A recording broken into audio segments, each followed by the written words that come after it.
Welcome to the University of Michigan Dentistry Podcast Series, promoting oral health care worldwide.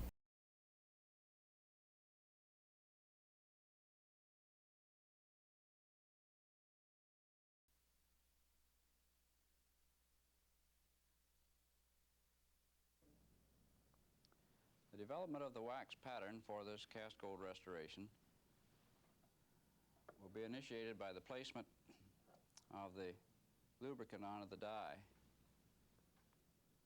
This is microfilm, and paint it generously over the surfaces of the stone die.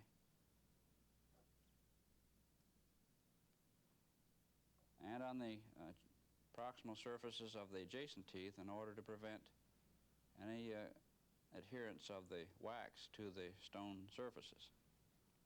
There will also be a small amount placed on the opposing model surfaces so that the wax will not adhere to those surfaces. Now, it may be necessary to relubricate this die occasionally during the waxing process because the stone material tends to absorb this fluid to a considerable degree. The die is then removed from the articulated model and the waxing is begun. Now the soft green wax will be placed as a lining and coating over the entire surface of the die to begin the waxing procedure. This is to assure the finest adaptation of the wax to the die surface internally. And this lower fusing wax will flow more readily over that area.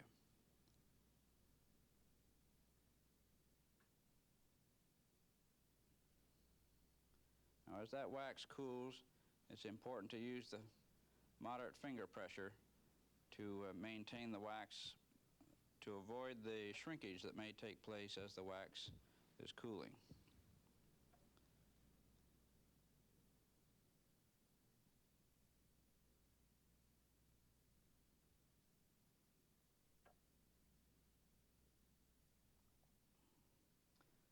It is important that this wax be flowed to place and that each time that increments of wax are being added,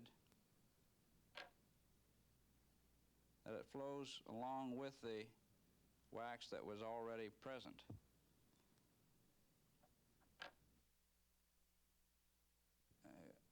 If there is a cooling taking place in previously placed wax and then additional wax is placed and that junction is not melted together, then there will be ridges and crevices and wrinkles, so-called, in the wax surface in that internal aspect. Again, the wax is held to place to avoid shrinkage and pulling away from the die surface due to differences in temperature and the fact that the die surface may be somewhat moistened as a result of the lubricating process and lubricating medium. Now this will be continued until the entire surface of the die has been lined with this soft green wax.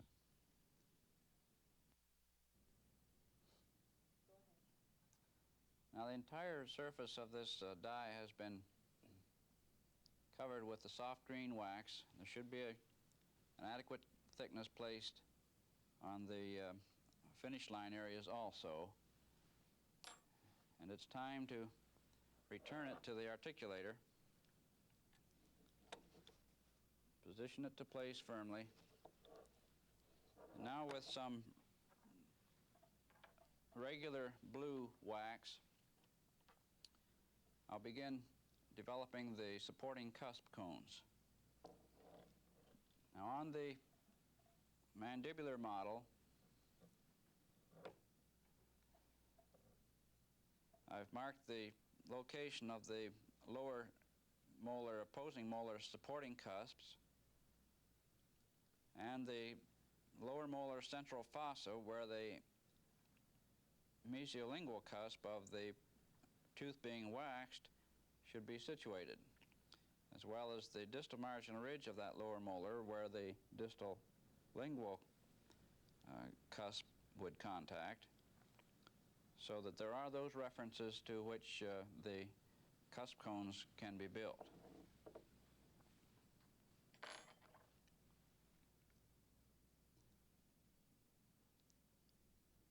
First, the mesiolingual cusp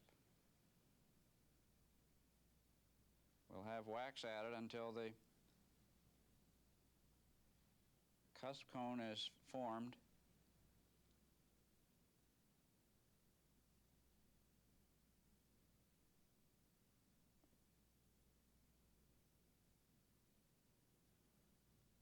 in this fashion, and then the articulator is closed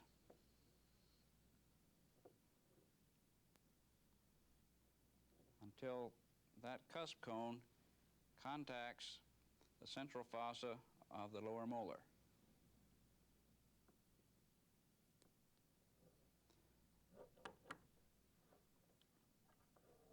Upon opening, it's apparent that contact was made, and this is indicated by the dulling of that surface of the cusp cone, and that's been slightly compressed so that that did make contact with the central fossa of the lower tooth.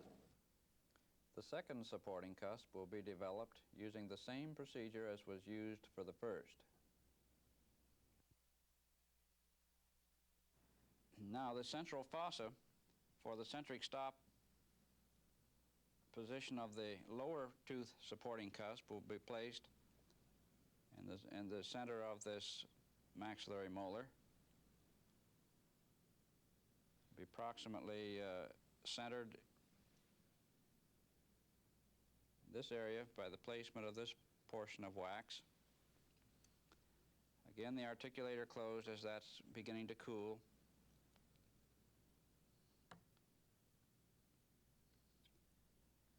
Now, that should be positioned slightly more to the mesial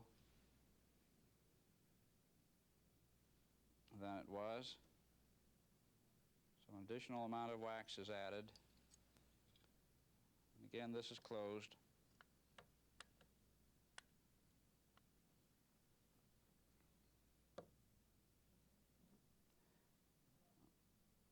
All right, the addition of the wax makes it possible to bring this together and again register the centric stop on the central fossa of the maxillary tooth. This supporting cusp for the mandibular molar is the cusp contact for the central fossa of the maxillary molar as this is brought together. All right, that area has been registered adequately. It's now time to proceed to the placement of the non-supporting cusp areas. The non-supporting cusps now have been waxed into contact with the opposing tooth in this area and in this area. And the next area for consideration is the marginal ridge area on the mesial and the marginal ridge area on the distal aspect of this tooth. These will be built up now in the same fashion as the supporting cusps and centric stops. This marginal ridge area, of course, will compose a centric stop area just as the central fossa did. So the same procedures will be carried out for development of the marginal ridge areas and the establishment of the centric stops just as was done in the central fossa portion of the tooth. The marginal ridge areas now on the mesial and on the distal have been developed in wax and brought into contact with the opposing tooth so that that registration has the centric stop established. The occlusal surface is dusted with zinc stearate powder for evaluation of the occlusal contacts. This centric stop is the most prominent at this time The other stops are not registering as completely as this one. This one may be slightly heavy, and the others should be marking slightly, but at this stage we do see that there is contact here on the marginal ridge, contact at the non-supporting cusp, contact on these supporting cusps, and contact at the distal marginal ridge, and beginning to show in the central fossa. The development now of these axial contours and the must be done, and the filling in of the areas between the cusps and marginal ridges. The triangular ridges are developed, and the various occlusal fossae. The grooves will be developed, and the axial contours will be developed. And that will continue until the axial contours are completed, and then it'll be time to begin the refinement procedure after that. Some of the anatomical grooves and some of the cuspal inclines can be refined with this carving instrument. So a portion of these will be refined on the occlusal aspect, and some of the anatomical contours of the axial surfaces will be refined prior to moving toward the marginal areas. Now at this stage it's important to be assured that the pattern will in fact be removable from the die without undue strain. So that an effort will be made now, and very carefully, with the fingers grasping the base of the die and the fingers of the other hand grasping firmly in areas that are substantial in the wax pattern, and squeezing the fingers against the others, between the fingers of the two hands, to place pressure gently to lift that pattern from the die. If it were just grasped open-handedly, it would be possible for it to slide off the die very quickly, and the reflex reaction would be squeezing of the pattern and fracturing it irreparably. So the pattern is carefully grasped and lifted in the line of draw of the preparation, carefully removed, and now it's possible to inspect that upon close examination, noting the kind of detail that is desired of the adaptation of the wax to the internal areas of the prepared cavity on this die. Now the pattern is set aside momentarily, and the die is again lubricated.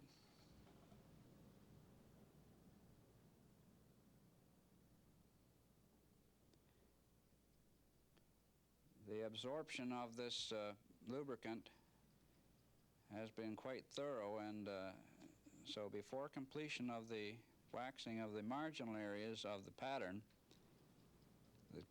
the die is relubricated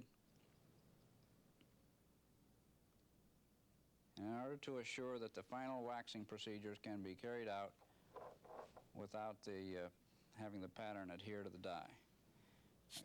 Again, areas of excess fluid are removed with an air syringe.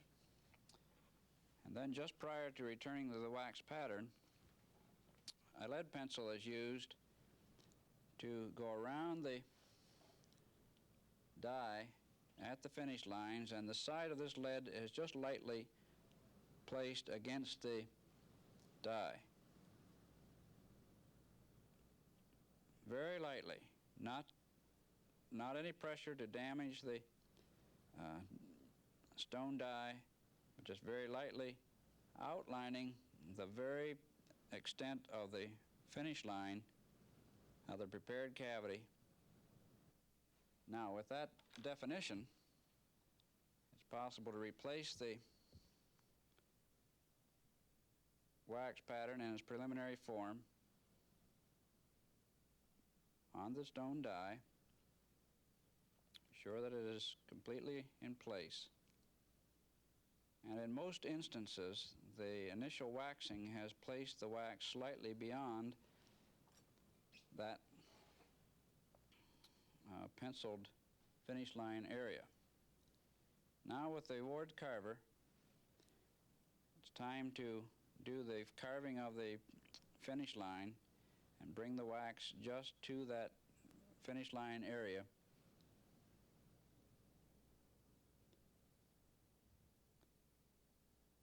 Not overextending it and not short of it. Now, as the carving proceeds, the wax becomes rather thin in that area, and it's possible to see the pencil line showing through slightly. And that gives a very good indication of how close one is to the finish line and the extent to which carving is necessary. Now, I'd like to note here that the positioning of the instrument in the carving process. This carver is not placed in a position to have the blade perpendicular to the carving surface in this fashion, but is in fact tipped toward the user of the instrument, so that moving the instrument in the direction toward himself, the action is one of gentle cutting, but primarily a burnishing action. This results in wax which is not only carved carefully, but is burnished against the surface of the die on those areas of bevel of the preparation. And this provides an extremely well-adapted wax to those areas and does it in this burnishing action. If the blade happens to be set up in an area where the blade is perpendicular to the working surface, there tends to be a more dramatic cutting action, sometimes a chattering and chipping. That may damage the surface of the die, and that may tend to carve more of the wax away than is intended. Another aspect of the positioning of this wax carving instrument is to position it in this fashion toward the die surface, because there is a curvature of this instrument as it gets near the working tip.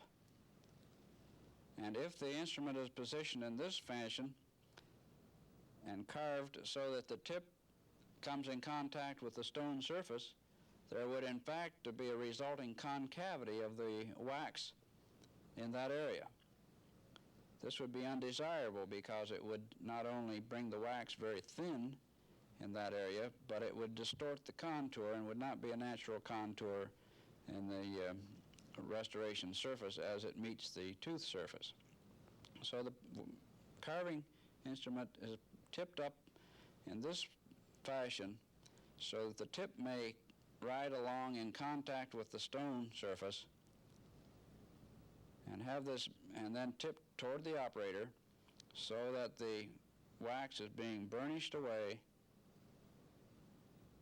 and will still retain the desired contour as it comes toward the surface. After having gone around now with the carving procedure for adaptation at the marginal areas, it may be occasionally necessary to lift that pattern gently on the die to be able to see the finish line, and placing it back onto the die to be certain that the wax is adapted and is not overextended, nor is it short of the finish line of the preparation on the die. In case it's necessary to revise the contour or the extension of the wax. That should be done at this time. Using the opposite end of the ward carver, taking a small amount of the soft green wax, that will be flowed onto the area desired and then can be recarved immediately. All right, now finally, the areas of contact with the adjacent tooth on the articulated model leave a rather roughened, irregular, and slightly concave area on this proximal surface. In order to be assured of having that area smooth and also having an area which is positive of the contact area, a slight amount of soft wax is added to make that surface smooth, and this is called plussing the contact with a very slight amount of wax added on that proximal area. And again, on the opposite proximal surface, a slight amount of wax added, called plussing the contact. Again, this is done with the soft green wax because it'll flow at a little lower temperature than the blue wax and make that addition possible. And in the finishing of the metal, this area then will be adapted to bring it into exact contact for the model and the tooth. I think we can see the very slight addition to that contour on that proximal area for the contact area itself. You've been listening to a presentation from the University of Michigan School of Dentistry, which is dedicated to supporting open learning and open educational resources. This recording is licensed under the Creative Commons. It may be reused and redistributed for nonprofit use. Please attribute materials to the University of Michigan School of Dentistry and redistribute under this same license. For more information on how this and other University of Michigan School of Dentistry recordings may be used, visit www.dent.umich.edu/license.